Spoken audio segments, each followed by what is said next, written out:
Debat PKS dan PDIP soal Rizik. Alarm buat kita kalau PKS berkuasa. Ditulis oleh Sardi di siwar.com.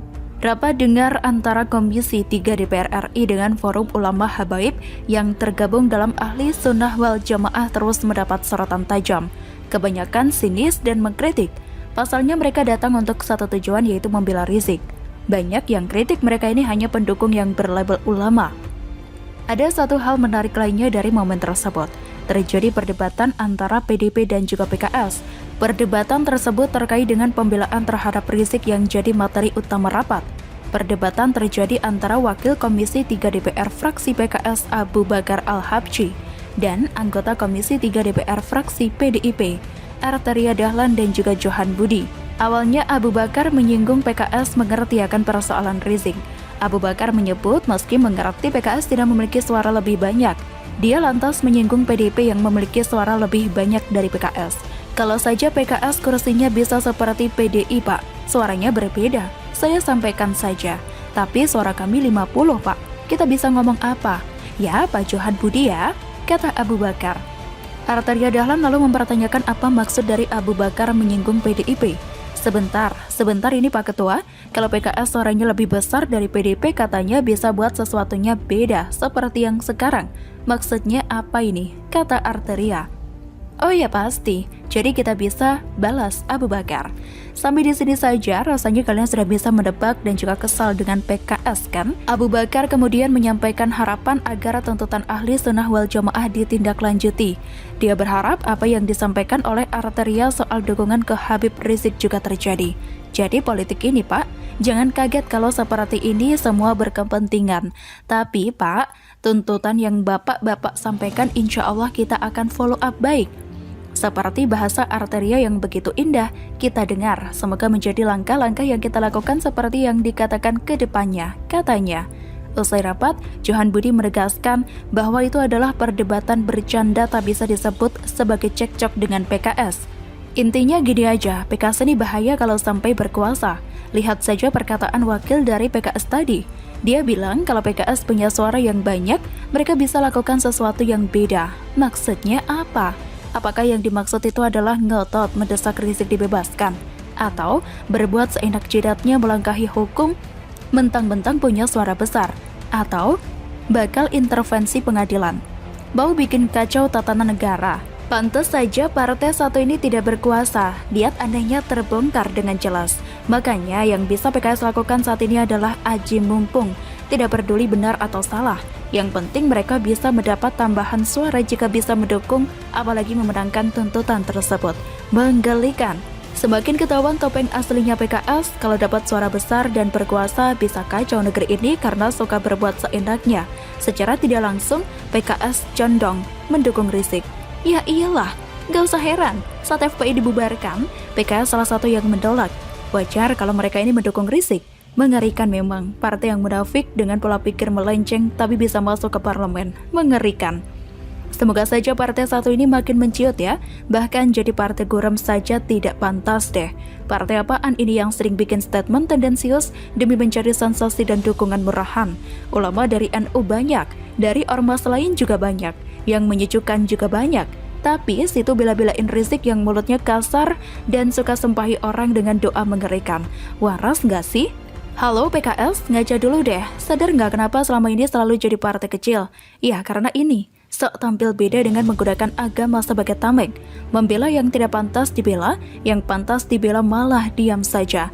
Kalau PKS merasa suaranya kalah dengan PDIP dan tidak bisa berbuat banyak, harusnya ngaca di rumah dan introspeksi. Ini fakta bahwa jalur basi yang dipilih PKS tidak sepaham dengan mayoritas rakyat di negeri ini. Sekaligus jadi bukti kalau sudah banyak rakyat yang cerdas yang tak sudi diberi janji surga oleh PKS. Sampai sini, paham nggak? Say no to PKS. Bagaimana menurut Anda? HRS serukan doa kehancuran pihak terlibat tragedi kilometer 50.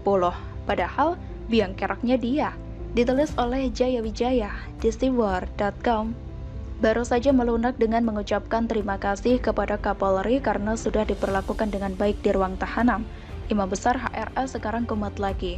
Beliau menyerukan doa kehancuran bagi pihak yang terlibat tragedi kilometer 50. entah lupa minum obat atau kalau minum obat malah tidak waras, tapi ya inilah HRS yang sebenarnya. Padahal kalau kita tarik balik ke belakang, ya, biang masalahnya dia juga. Bikin kerumunan, ngundang massa, pasang baliho seenak jidat, begitu ada surat panggilan dari kepolisian malah main petak umpet. Polisi sampai beberapa kali mengirim surat panggilan ke markas zombie. Bukan disambut dengan baik, polisi malah diusir dan diteriaki kalimat takbir bercampur kebencian. Coba kalau HRS tidak main petak umpet dan kabur-kaburan, tinggal datang memenuhi panggilan polisi, maka jangankan tragedi kilometer 50, malah kemungkinan terbaiknya HRS akan bebas atau cuma dikenakan denda.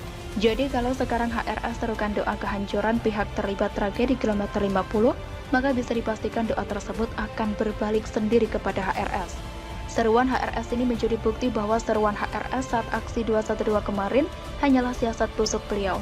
HRS meminta acara tersebut untuk tidak ada aksi hina orang dan jangan ada agenda politik. Padahal sesungguhnya hal tersebut adalah upaya HRS bermain politik pencitraan.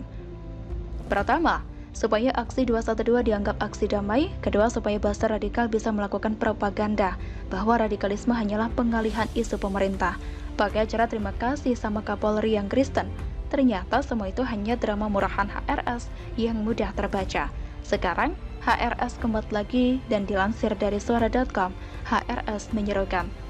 Diserukan kepada segenap habaib dan ulama, serta pimpinan masjid dan musola, pesantren dan madrasah, majelis zikir dan taklim, ormas dan perkumpulan, serta pemukiman dan perumahan untuk menggelar haul 6 syuhada secara serentak di tempat masing-masing pada tanggal 7 Desember 2021 dari maghrib sampai isya, diisi dengan tahlil, yasin, zikir, dan doa bagi para syuhada.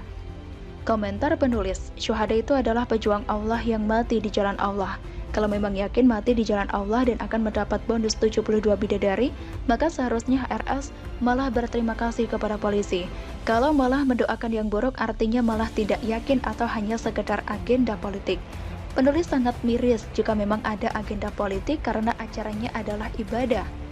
Ibadah dipakai untuk kepentingan politik sangat tidak mencerminkan status HRS sebagai imam besar. Serta doa untuk keselamatan negeri, sekaligus doa untuk kehancuran bagi semua pihak yang terlibat dalam pembantaian sadis dan biadab para tragedi kilometer 50. Komentar penulis, entah HRS selama ini di penjara pernah ngaca atau tidak, menyerukan doa untuk keselamatan negeri padahal dirinya adalah bencana untuk negara ini. Banyak sekali anggota dan petinggi di ormas HRS yang terlibat kasus pengacauan. HRS sebagai imam besar seharusnya malu telah gagal menjaga ormasnya sebagai umat Islam yang rahmatan lil alamin. Ormas HRS yang disusupi banyak pelaku pengacau atau sengaja dibuat untuk tempat berlindung pelaku pengacauan adalah bencana bagi Indonesia sehingga wajar untuk dibubarkan. Lalu soal kehancuran pihak yang terlibat tragedi kilometer 50, apakah HRS tidak sadar kalau kejadian tersebut tidak akan terjadi jika HRS tidak mencoba kabur? Membawa 6 laskar pas Pampib dengan dipersenjatai senjata api, bahkan korban menikmati aksi kejar-kejaran dan tembak-menembak dengan polisi. Tidak mungkin para pas Pampib melakukan hal tersebut dengan riang gembira jika tidak ada yang mengajarkan. HRS adalah petingginya. Mungkin memang ada bawahannya lagi yang mengajari laskar tersebut, tapi yang jelas HRS bertanggung jawab atas semua kegiatan di ormas bentukannya. Terakhir, seharusnya HRS ini malu menjadikan acara ibadah yang diisi doa keselamatan negeri, tapi menyerukan kehancuran buat orang lain. Bagaimana negeri bisa selamat jika kebencian itu terus-menerus diajarkan secara turun-temurun? Tapi bagaimana juga seruan sudah terucap dari mulut bibib. Tugas aparat dan BIN untuk mengawasi acara tersebut dan mengarah kepada pengacauan, maka aparat sebaiknya jangan ragu-ragu untuk menghajar mereka. Begitulah kura-kura.